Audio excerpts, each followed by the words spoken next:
ഓരോ സിനിമ ഓരോ ആക്ടേഴ്സ് കാണുമ്പോൾ നമുക്ക് ഓരോ കാറ്റഗറി ഉണ്ട്. യൂത്ത് സ്റ്റാർ, ഫാമിലി മാൻ. ഇപ്പോൾ ചേട്ടൻ കാണുന്ന ഒരു ഫാമിലി മാൻ എന്നുള്ള ലെവലിലാണ് എല്ലാവരും കാണുന്നത്. നമ്മൾ കുടുംബത്തിൽ ഒരാൾക്ക് റിലേറ്റ് ചെയ്യാൻ പറ്റുന്ന കഥാപാത്രങ്ങൾ ചെയ്ത് ശരിയാണ് ചിരി, സീരീസ് ആണ് സീരീസ്, അങ്ങനത്തെ കഥാപാത്രങ്ങൾ ഈസി ഹാൻഡിൽ ചെയ്യുന്ന ഒരാളാണ്. അപ്പോൾ സ്ക്രിപ്റ്റിങ്ങിൽ എപ്പോഴെങ്കിലും സ്ക്രിപ്റ്റ് സെലക്ഷൻ വരുമ്പോൾ എപ്പോഴും ശ്രദ്ധിച്ചിട്ടുണ്ടോ എനിക്ക് ഇങ്ങനെ ഒരു ബാരിയർ ബ്രേക്ക് ചെയ്യണം എന്നത്? ഉറപ്പായിട്ടും ചിന്തിച്ചുകൊണ്ടിരിക്കണം. അതിന് കാരണമുണ്ട്. ഭരതനാട്യം അതിനൊരു കാരണമാണ്, പിന്നെ അഭിലാഷം അതിനൊരു കാരണമാണ്. ഈ ഫാമിലി മാൻ പറഞ്ഞില്ലേ, എനിക്ക് സംശയം ഈ ഫാമിലി മാൻ്റെ ഇമേജ് ഉള്ളതുകൊണ്ട് ഈ ഫാമിലി എന്ന് പറയുമ്പോഴത്തേക്കും ഹോമാണല്ലോ. ഒരു ഫാമിലി പറയുമ്പോൾ ഹോമിൽ താമസിക്കുന്നത്, വീട്ടിൽ താമസിക്കുന്നത്. അപ്പോൾ ഒരു വീട്ടിൽ ഇരുന്ന് കാണാൻ ആഗ്രഹിക്കുന്നു ഫാമിലി മാനെ. അപ്പോൾ ഇത് എങ്ങനെയാണ് ഈ ഫാമിലി മാനെ തിയേറ്ററിലേക്ക് വീട്ടിൽ നിന്ന് പുറത്തേക്ക് തിയേറ്ററിലേക്ക് കൊണ്ടുവരുന്നത് എനിക്ക് ഇപ്പോഴും മനസ്സിലായിട്ടില്ല.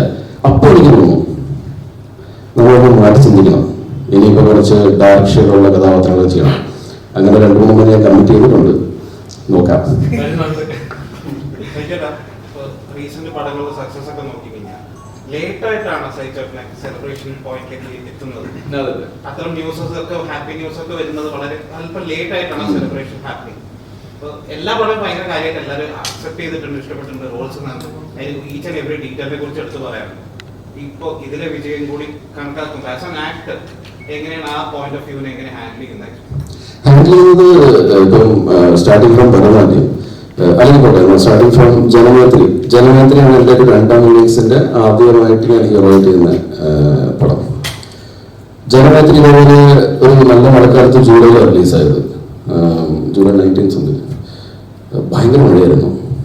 അപ്പോൾ ആള് ഇതുപോലെ ഫ്രൈഡേ ഫിലിംസിന്റെ ആയിരുന്നു ആ പടം. അപ്പം ഫ്രൈഡേ ഫിലിംസിന്റെ ബാനറിന് ഒരു വെയിറ്റേജ് ഉണ്ടല്ലോ, അത് വെച്ചിട്ട് കുറച്ച് ആൾക്കാരെ കയറി, അവർക്കൊക്കെ ഭയങ്കരമായിട്ട് ഇഷ്ടപ്പെട്ടു. റെസ്പോൺസ് ഭയങ്കരമായിട്ട് വരാൻ തുടങ്ങി. പക്ഷെ സിനിമ അങ്ങനെ തിയേറ്ററിൽ വർക്കായില്ല. പിന്നെ ഇത് OTT വരുവാണ്. OTT ഗംഭീരമായിട്ട് ഇത് വർക്കായി. അപ്പം അത് കഴിഞ്ഞാൽ ഗുണ്ടജാൻ വരുന്നു. ഗുണ്ടജാൻ അഗൈൻ ഫാമിലി മൂവിയാണ്. ഞാൻ ഫാമിലി മാനായിട്ട് അഭിനയിക്കുന്നു. അത് തിയേറ്ററിൽ അത്യാവശ്യം റൺ കിട്ടി. ജാനകിക്ക് അത്യാവശ്യം റൺ കിട്ടി. ഭരതനാട്യം ഈ പറഞ്ഞ പോലെ തിയേറ്ററിൽ റെസ്പോൺസ് വന്നിട്ടുണ്ടെങ്കിലും വർക്കായില്ല. അഭിലാഷത്തിന് പക്ഷെ തിയേറ്ററിൽ വർക്കായി കുറച്ചൊക്കെ. അത് അതിനുശേഷം ഇതിലും OTT-ലും ഭയങ്കരമായിട്ട് വർക്കായി. എനിക്ക് തിയേറ്ററിലും കളക്ഷൻ ഒന്നും വന്നില്ലേലും എന്റെ പടങ്ങൾക്ക് ഒരു നല്ല റെസ്പോൺസ് വരുന്ന ആ ഒരു ഹാപ്പിനെസ് ആണ് എന്നെ ഡ്രൈവ് ചെയ്യുന്നത്. ഓക്കെ, ഇപ്പം ഞാൻ പ്രൊട്ടാഗണിസ്റ്റ് ആയിട്ട് അഭിനയിക്കുന്ന പടങ്ങളുടെ കാര്യം പറയുന്നത്, ആ സിനിമകളൊക്കെ ആൾക്കാര് എന്ത് പൂർണ്ണപ്പടം ചെയ്തത് അങ്ങനെ പറയിക്കല്. അതാണ് എപ്പോഴും ബാക്ക് ഓഫ് ദ മൈൻഡ്. ഒരു സംവിധായകനോ റൈറ്ററോ എന്നോട് കഥ പറയാൻ വരുമ്പോഴത്തേക്കും ഞാൻ എങ്ങനെയാണ് സെലക്ട് ചെയ്യുന്നത്. അതായത് ആൾക്കാര് കണ്ടാല് കണ്ടിരിക്കാം, അത് മതി. ഇപ്പം ഭയങ്കര ബ്രില്യൻ സബ്ജക്ട്സ് എന്നിലേക്ക് വരാത്തത് കൊണ്ടായിരിക്കും, അല്ലെങ്കിൽ എന്റെ സമയം ചിലപ്പോൾ തെളിഞ്ഞില്ല അങ്ങനത്തെ ഒരു സബ്ജക്ട് വന്നിട്ട് എനിക്ക് ചെയ്യാൻ പറ്റാത്തത്. ഞാൻ വരുന്ന സബ്ജക്റ്റിൽ നിന്ന് ഫിൽട്ടർ ചെയ്താണ് ഞാൻ ചെയ്യുന്നത്. അതെനിക്ക് ചെയ്യാൻ പറ്റുള്ളൂ. മിക്കവാറും ഡെബ്യൂട്ടൻസ്, ഇപ്പം ഫെബ്രുവരി പോലത്തെ ഡെബ്യൂട്ടൻസ് ആണ് എന്നെ അപ്രോച്ച് ചെയ്യുന്നത്.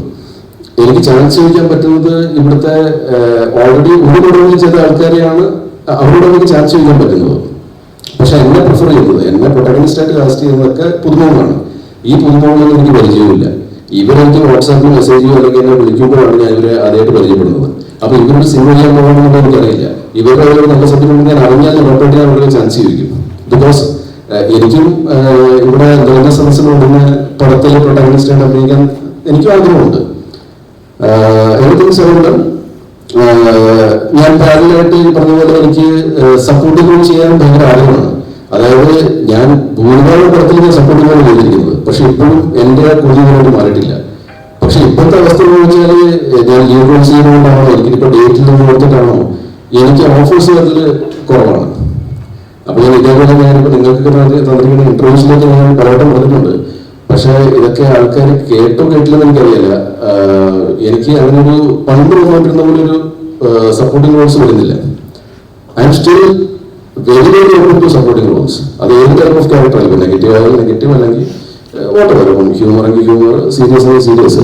പിന്നെ ഇടയ്ക്കൊക്കെ വരുന്നത് അതിൽ നിന്ന് ഫിൽട്ടർ ഞാൻ ചെയ്യുന്നുണ്ട്. ഞാൻ നേരത്തെ പറയുന്നത് ഇപ്പൊ സപ്പോർട്ടിംഗ് റോൾ ചെയ്യുകയാണെങ്കിലും അയ്യെന്ന് പറയിപ്പിക്കാതിരിക്കുക. ആ മൊത്തം സിനിമയും എന്റെ കഥാപാത്രമൊക്കെ ഓക്കെ കണ്ടിരിക്കാം, അല്ലെങ്കിൽ നല്ലതാണ്. അല്ലെങ്കിൽ എബോ ആവറേജ് ആണ്. ഈ ബിലോ ആവറേജ് പരിപാടിയിലേക്ക് വരുമ്പോഴാണ് പ്രശ്നം. പക്ഷെ ഇതുവരെയായിട്ട് നിങ്ങൾ ചോദ്യത്തിന് ഉത്തരം തരണം, ഞാൻ ഹാപ്പിയാണ്. Because the responses I get from people എവിടെ കണ്ടാലും, തിയേറ്ററിലോ അല്ലെങ്കിൽ സാറ്റലൈറ്റ് ചാനലോ അല്ലെങ്കിൽ OTT പ്ലാറ്റ്ഫോമിലോ എവിടെ കണ്ടാലും ആൾക്കാർ, മെജോറിറ്റി ആൾക്കാർ കേട്ടോ, 100% ഒന്നും ആരും നല്ലത് പറയുന്നില്ല, പക്ഷെ മെജോറിറ്റി ആൾക്കാർ, ലെറ്റ്സ് സേ 90% ആൾക്കാർ നല്ല പടമായിരുന്നു എന്ന് പറയുന്നുണ്ട്. അപ്പൊ അതൊരു സന്തോഷമാണ്. ഞാൻ ഈ പറഞ്ഞ സമയത്തും എൻ്റെ കോമൺ സെൻസ് ഇതേപോലെയൊക്കെ തന്നെയാണ്. എൻ്റെ ബ്രെയിൻ സ്ട്രോങ് അങ്ങനെയൊക്കെയുള്ള സംഭവമുണ്ട്. പ്രായമാകുമ്പോൾ നമ്മുടെ അതൊക്കെ സംഭവിക്കുമല്ലോ. അപ്പം അതൊക്കെ സംഭവിക്കുന്നവരെ ഞാൻ ഈ രീതിയിലുള്ള മിനിമം ആവറേജ് രീതിയിലുള്ള പടങ്ങളിലായിരിക്കും ഞാൻ പ്രൊട്ടഗണിസ്റ്റ് ആയിട്ട് അഭിനയിക്കാൻ പോകുന്നത്.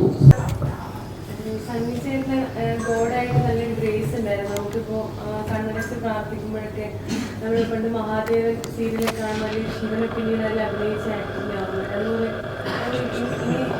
സഹിച്ചതിനാലും ആൾക്കാർ പ്രാർത്ഥിക്കുമ്പോൾ സണ്ണി വീഴുന്നു നടനെയായിരിക്കും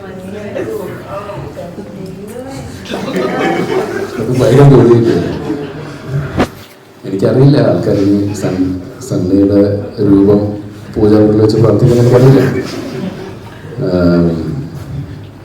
എൻ്റെ പിന്നെ നല്ല സുഹൃത്താണ് സണ്ണി. അപ്പൊ അത് കാരണം ദൈവമായിട്ട് ഞാൻ കണക്കാക്കിയിട്ടില്ല. അതുകൊണ്ട് എൻ്റെ മനസ്സിലത്തോടെ സണ്ണി ഞാൻ പ്രാർത്ഥിക്കുന്ന സമയത്ത് സണ്ണിക്ക് വേണ്ടി പ്രാർത്ഥിക്കാം, അല്ലാണ്ട് സണ്ണിയെ ഞാൻ പ്രാർത്ഥിക്കാൻ പോകുന്നില്ല. എനിക്കറിയില്ല. എനിക്ക് കണ്ടാൽ ചിലപ്പം രണ്ടുപേര് കെട്ടിപ്പിടിച്ച് ഉമ്മയൊക്കെ വെച്ചു സണ്ണിയെ തിയേറ്ററിൽ ചെന്നപ്പോഴത്തേക്ക്. അത് തിയേറ്ററിൽ ആ ഗ്രേസ് അല്ലെങ്കിൽ ആ ഓറ ഫീൽ ചെയ്തുകൊണ്ടായിരിക്കും ഡെഫിനറ്റ്ലി. സോ അങ്ങനെ സംഭവിക്കുന്നുണ്ട്, പറയാൻ പറ്റില്ല.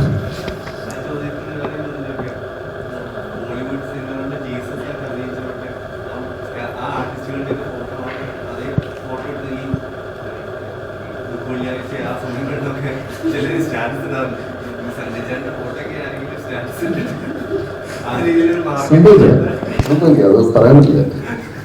അത് സംഭവിച്ചുകൂടാകുകയില്ല, സംഭവിക്കട്ടെ. നമ്മളൊന്നുമില്ല, തിയേറ്ററിന് പുറത്തു പോകുമ്പോഴായാലും ആൾക്കാർ എൻ്റെ ദൈവമേ എന്നെ അനുഗ്രഹിക്കൂ എന്ന് പറഞ്ഞ ആ രീതിയിലാണ് സണ്ണി അഡ്രസ് വരെ ചെയ്യുന്നത്.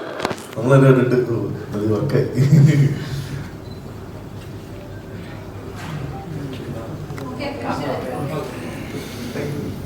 Thank you. എന്നല്ല, കോമഡിയെ കുറച്ചുകൂടി പാടാന്ന് തോന്നുന്നു.